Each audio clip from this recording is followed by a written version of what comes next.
नमस्कार, आप देख रहे हैं अपना बिहार और मैं हूं आपके साथ विभा उपाध्याय। बुलेटिन में सबसे पहले बात सियासी हलचल की। जी हां, विधानसभा चुनाव से पहले बिहार में सियासी हलचल इस वक्त बेहद तेज है। बयानों के तीर चल रहे हैं। जन अधिकार पार्टी के नेता पप्पू यादव ने एक बार फिर थर्ड फ्रंट का शिगुफा छोड़ा है। पप्पू ने कहा है कि एलजेपी, कांग्रेस और जन अधिकार पार्टी को साथ मिलाकर नया फ्रंट करने की तैयारी इस वक्त चल रही है।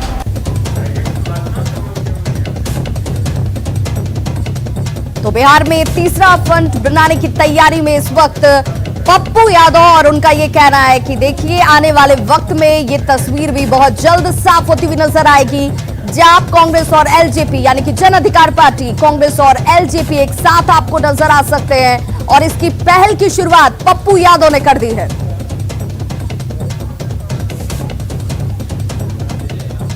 एक बात कट टू कट हम करना चाहेंगे पब्लिक के लिए, बिहार की जनता के लिए, कि जाप, एलजेपी और कांग्रेस, इन तीनों के अलायंस के लिए पप्पू यादव काम कर रहे हैं। हम कोशिश करेंगे और भी लोगों से मिलने का कोशिश करेंगे। सर, मैं तो कांग्रेस को कह रहा हूं, शुद्ध बुद्धि हो, रघुपति राघव राजा राम, मैं कांग्रेस को शुद्ध बुद्धि दे भगवान। मैं तो कह रहा हूं निकलिए। बिहार कांग्रेस को सोचती है। जी नाराज हो जाएंगे इस डायलॉग से। भैया किसको कौन नाराज होंगे, हम बिहार के हित में बात कर रहे हैं और हम चाहते हैं कांग्रेस आए और कांग्रेस बड़े भाई की भूमिका निभाए। आप एलजेपी कांग्रेस माने इसको। सर, मैं चाहता हूं कांग्रेस आए और भूमिका निभाए, और हम चाहते हैं यदि आप बैसाखी और अनुकंपा को स्वीकार कर सकते हैं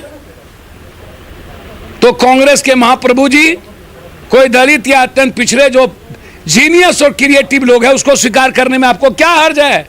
तो एक नई राजनीतिक धारा बहाने की कोशिश पप्पू यादव ने बिहार के चुनावी मौसम में की है। देखना है कितनी कामयाबी मिलती है, लेकिन राजनीतिक गलियारे में यह खबर चर्चा का विषय जरूर बनेगा। सुधीर कुमार, न्यूज 18, मुजफ्फरपुर। तो पप्पू यादव के अगर स्टेटमेंट को देखा जाए तो ये साफ लगता है कि पप्पू यादव भी समझते हैं कि इसकी राह इतनी आसान नहीं है थर्ड फ्रंट की, क्योंकि सद्बुद्धि की कोशिश की अपील करते हुए नजर आ रहे हैं। उनकी तरफ से कहा जा रहा है कि कांग्रेस को अगर सद्बुद्धि आ जाए तो फिर थर्ड फ्रंट की राह आसान हो जाएगी। अब जरा समझते हैं कि थर्ड फ्रंट का बिहार की सियासत पर क्या असर पड़ सकता है। बिहार में सियासी मुकाबला फिलहाल दो गठबंधनों के बीच में है। थर्ड फ्रंट बनाने से बिहार का सियासी समीकरण जो है वो बदल जाएगा। कांग्रेस के अगर अलग हो जाने से महागठबंधन के वोट बैंक पर सीधे तौर पर इसका असर पड़ता हुआ दिखेगा। आरजेडी के वोट बैंक की अगर बात कर लें तो उस पर भी अगर ये थर्ड फ्रंट बनता है तो उसका सीधा असर दिखेगा। कई सीटों पर सियासी समीकरण इन हालातों में बदल सकते हैं, जिसकी कोशिश करते हुए इस वक्त पप्पू यादव नजर आ रहे हैं। उनका यह कहना है कि मेरी तरफ से हर संभव कोशिश की जाएगी, लेकिन कांग्रेस को इसमें बड़ी भूमिका निभानी होगी और इसीलिए उन्हें बड़ा त्याग भी करने की जरूरत है। हालांकि क्या ये त्याग, ये सद्बुद्धि कांग्रेस को आती है या नहीं आती है, इसके लिए थोड़ा इंतजार आपको जरूर करना पड़ेगा। हालांकि पप्पू यादव के दावे को कांग्रेस ने खारिज कर दिया है। कांग्रेस प्रवक्ता राजेश राठौर ने कहा कि बिहार में तीसरे मोर्चे की जरूरत ही नहीं है और ना ही इस मुद्दे पर कांग्रेस नेतृत्व की किसी से कोई बातचीत हुई है। वहीं जेडीयू ने कहा है कि बिहार में कोई भी मोर्चा बनाए, इससे कोई फर्क नहीं पड़ने वाला है। पप्पू यादव जी की अपनी बात हो सकती है, पप्पू यादव जी क्या कहते हैं उस पर हमें क्या करना है, लेकिन महागठबंधन बहुत मजबूत है।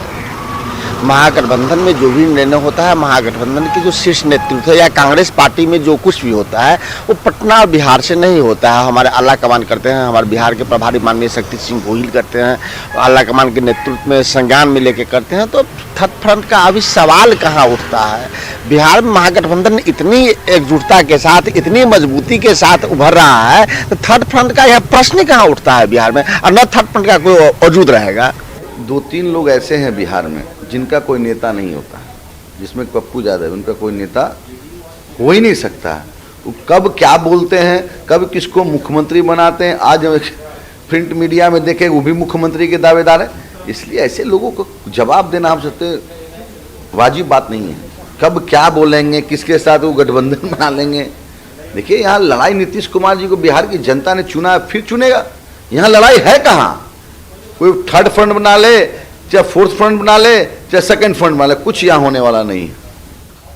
तो पप्पू यादव जिस थर्ड फ्रंट को लेकर लगातार आवाज उठा रहे हैं, उस थर्ड फ्रंट के मुख्य कड़ी कांग्रेस ही सीधे ये कह रही है कि इस तरह की कोई बातचीत नहीं है और इसका कोई औचित्य ही नहीं है। महागठबंधन के साथ कांग्रेस एकजुट है। ऐसे में मुजफ्फरपुर के बाद पटना पहुंचे पप्पू यादव ने जब न्यूज 18 ने जब उनसे सवाल पूछा कि क्या तीसरे मोर्चे के बारे में एलजेपी और कांग्रेस से उनकी बातचीत हुई है, तो वे थोड़े असहज दिखे और कहा कि लगातार बातचीत होती रहती है।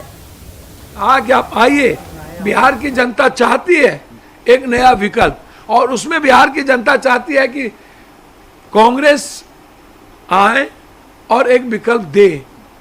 तो मैंने कहा कि जो हालात है, जो परिस्थितियां हैं, और लगातार जिस तरीके से हमलावर लोजपा पर, चिराग पासवान जी पर हैं, मैंने कहा चिराग पासवान जी, कांग्रेस, जाप और भी लोग, दलित लीडरशिप का चेहरा आप लाइए, अत्यंत पिछड़ा जो 22% है उस चेहरे को लाइए सामने में, एक न्यू लीडरशिप दीजिए। 30 साल के महापाप से, कुकर्म से बिहार की जनता उब चुकी है, मेरा ये कहना। तो चूंकि इस साल बिहार में विधानसभा चुनाव है और उससे पहले इस तरह की बयानबाजी कह लीजिए, इस तरह की कोशिश कह लीजिए, ये हर बार नजर आती है, लेकिन तीसरा फ्रंट कभी बनता हुआ नजर नहीं आता। लेकिन हालांकि इस बार फिर से पप्पू यादव ने ये राग जरूर छेड़ दिया है। श्याम रजक ने जेडीयू छोड़ आरजेडी का दामन थामा तो बिहार की सियासत में दलित प्रेम और दलित विरोध की बहस एक बार फिर से छिड़ गई है और इसी बहस के बहाने पाला बदलने का दौर भी शुरू हो चुका है।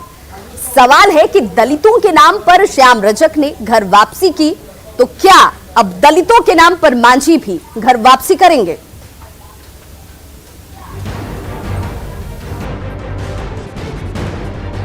बिहार के कोई ऐसा थाना नहीं है जहां दलितों के साथ हत्या, बलात्कार, उसके साथ छेड़खानी नहीं हो रही है। 1500 करोड़ रुपया हमने दिया, खर्च हुआ सिर्फ 11%।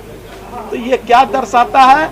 और दलितों के प्रति जो उनका जो रहा है नजरिया, चाहे वो श्याम रजक हो चाहे और भी लोग हो। जेडीयू का तीर छोड़ श्याम रजक ने आरजेडी का लालटेन क्या थामा। नीतीश कुमार दलित विरोधी नजर आने लगे और बिहार भर में दलितों पर अत्याचार का एहसास होने लगा। लेकिन श्याम रजक के बहाने नीतीश को मांझी का साथ मिल गया। महागठबंधन में शामिल हम पार्टी के अध्यक्ष और नीतीश के साथ रहे जीतन राम मांझी ने पलटवार करते हुए नीतीश को दलित विरोधी बताने पर श्याम रजक पर ही सवाल खड़े कर दिए। श्याम रजक जी को अगर ये सोचता था कि नीतीश कुमार शेड्यूल कास्ट विरोधी हैं तो उनको पहले रिजाइन कर देना चाहिए था। अब कहते हैं तो उनके बात का हम समझते हैं कि कोई माने नहीं है। वहीं मांझी ने तेजस्वी और लालू पर ही दलितों की अनदेखी का आरोप जड़ दिया। साथ ही 20 अगस्त को दलितों के हित के नाम पर पाला बदलने को लेकर फैसला करने की बात कही। तो लगे हाथ जेडीयू ने मांझी के स्वागत की बात भी कह दी। हिंदुस्तान के दलितों के सामने ये चारों मुद्दा है और इस मुद्दा से जो नज़दीकी रखते हैं या हिमायती हैं उनके तरफ हम निश्चित रूप में डेग बढ़ाने का काम करेंगे। रही बात कि कौन डिक्लेयर होकर के इस बात की चर्चा करते हैं, अभी तो जैसा चर्चा किया कि जब ये सारी बातें आई थी तो सुशील कुमार मोदी ने आगे बढ़ करके समर्थन की बात किया। कम से कम अगर इधर इन लोगों का तो लालू जी या नीतीश जी, तेजस्वी जी तो इस बात की चर्चा करते, लेकिन कोई नहीं किया। 20 तारीख को हम लोगों ने कोर कमेटी की बैठक बुलाई है पटना में। उस बैठक में ये सारे बातों पर सांगोपांग विचार हम लोग कर करके किस ओर जाना है हम लोग तय करेंगे। जीतन राम मांझी जी तो पहले जदयू में ही थे ना, नीतीश कुमार जी के कैबिनेट में मंत्री रहे। नीतीश कुमार जी ने उनको मुख्यमंत्री बनाने का काम किया। अगर वो आते हैं तो हम स्वागत करेंगे। तो जीतन राम मांझी का स्वागत है, निश्चित तौर पर स्वागत करेंगे, वो आते हैं तो। वहीं मांझी के रुख से उलट कांग्रेस और आरजेडी श्याम रजक के आरजेडी में आने को जेडीयू के लिए बड़ा झटका बताते हैं और नीतीश को दलित विरोधी करार दे रहे हैं। हालांकि कांग्रेस को मांझी से उम्मीद जरूर है कि वो महागठबंधन में बने रहेंगे। और माननीय श्याम रजक जी कल भी अपने परिवार राजद में थे और अपने घर वापसी किए हैं। तहे दिल से श्री श्याम रजक जी का बहुत बहुत जो है हार्दिक स्वागत करते हैं और जो है बधाई देते हैं। श्याम रजक दलित बिरादरी से आने वाले और दलितों के बड़े नेता बिहार में उनका नाम का शुमार है। और लेकिन उससे भी बड़ी बात यह है कि नीतीश कुमार का जो अहंकारी और सामंती सोच है उसको दर्शाता है कि किस तरह से वहाँ दलित बिरादरी के लोग लगातार अपमानित हो रहे हैं। मांझी जी बहुत परिपक्व नेता हैं, मुझसे कल भी बात हुई है और हमें विश्वास नहीं है कि मांझी जी पुनः वापस अपमान का घूंट सहने वहाँ जाएंगे। साफ है चुनाव आते ही दल बदल का मौसम आ चुका है, लेकिन दल बदल के लिए दलितों का बहाना लिया जा रहा है। अब देखना होगा जिन दलितों के बहाने श्याम रजक ने आरजेडी का दामन थामा, तो क्या मांझी भी दलितों के बहाने घर वापसी करेंगे। गया से अरुण, पटना से आनंद अमृतराज और दिल्ली से अमितेश के साथ ब्यूरो रिपोर्ट, न्यूज़ 18।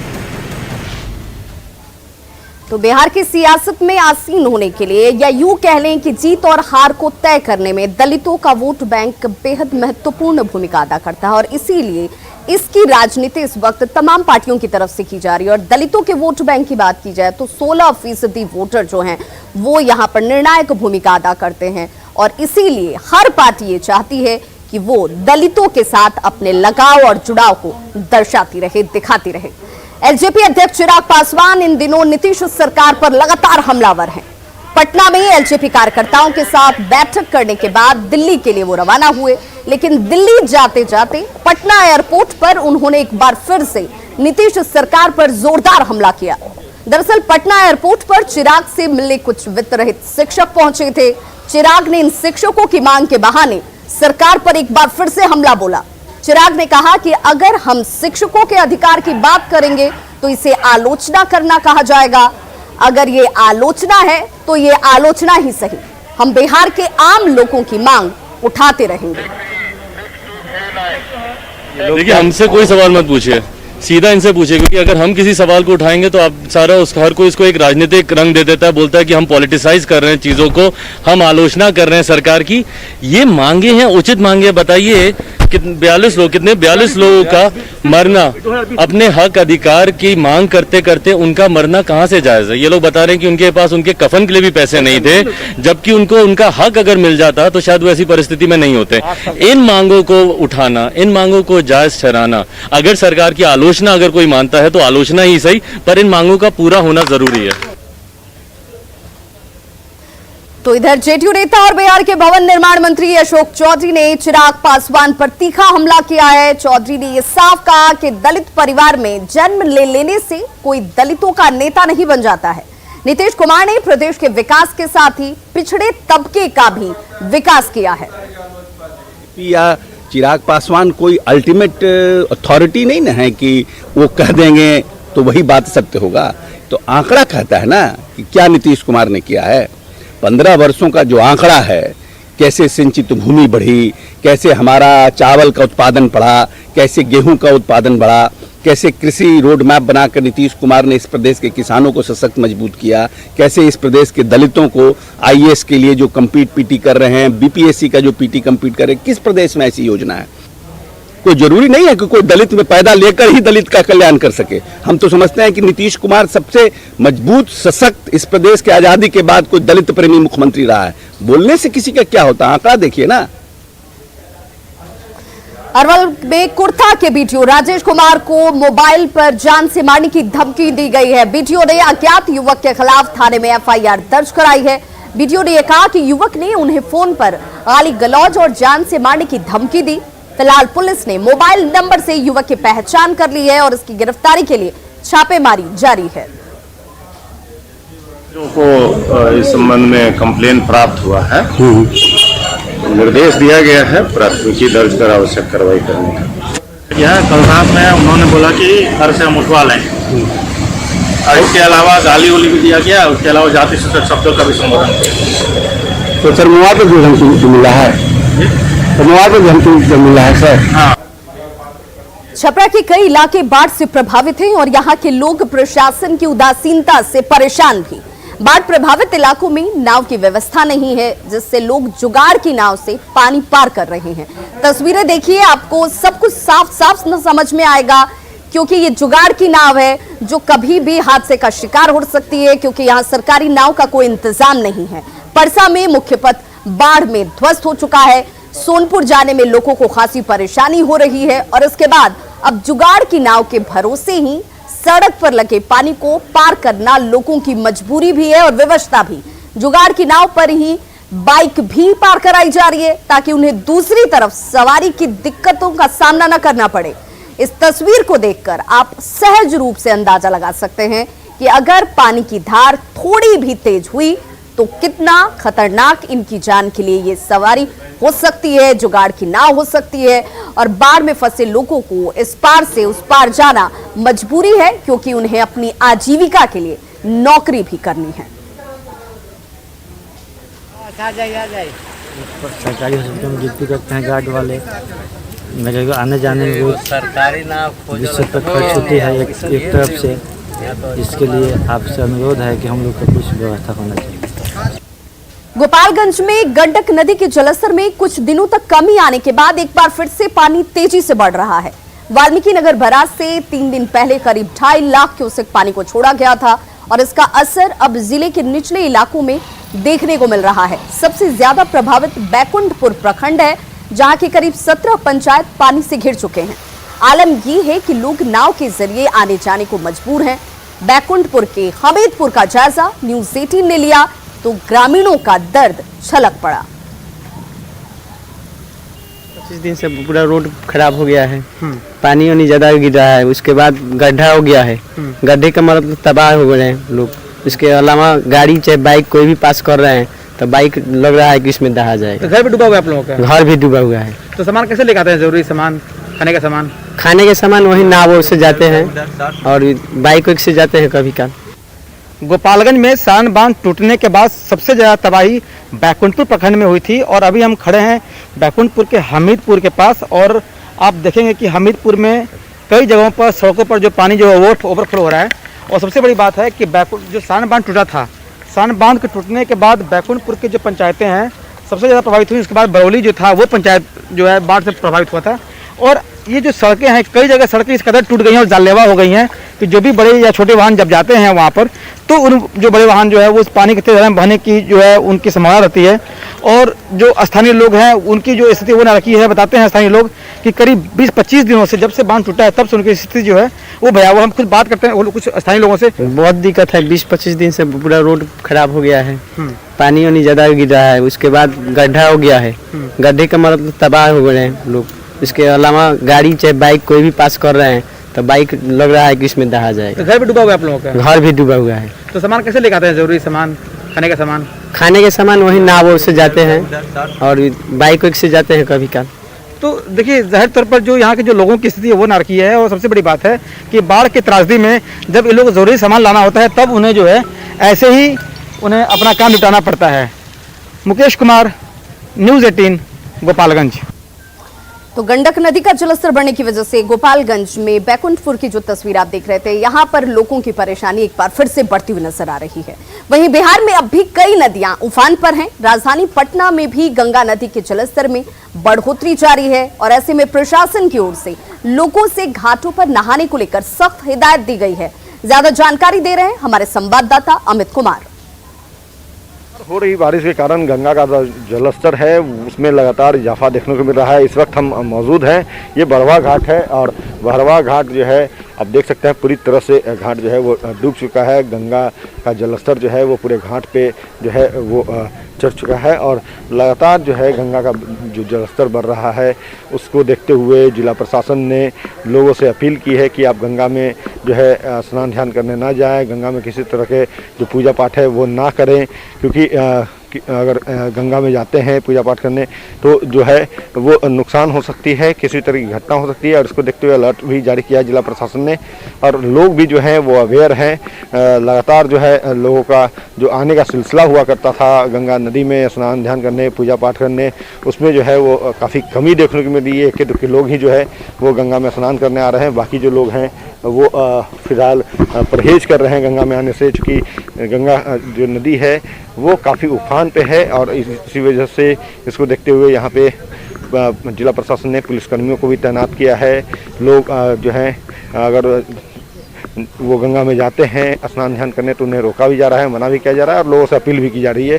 फिलहाल जो गंगा का जलस्तर है, जो जानकार हैं वो कह रहे हैं कि अभी आने वाले दिनों में, कुछ दिनों में जो जलस्तर है उसमें थोड़ी और इजाफा होगी और उसके बाद धीरे धीरे, क्योंकि मानसून जैसे ही अपने आखिरी चरण पे रहेगा, आखिरी दौर पे पहुंचेगा, तो उसके बाद जो जलस्तर है वो धीरे धीरे कम होना शुरू होगा और सामान्य स्थिति जो है गंगा की वो हो जाएगी। कैमरा पर्सन नीलमणि के साथ अमित कुमार, न्यूज़ 18 पटना।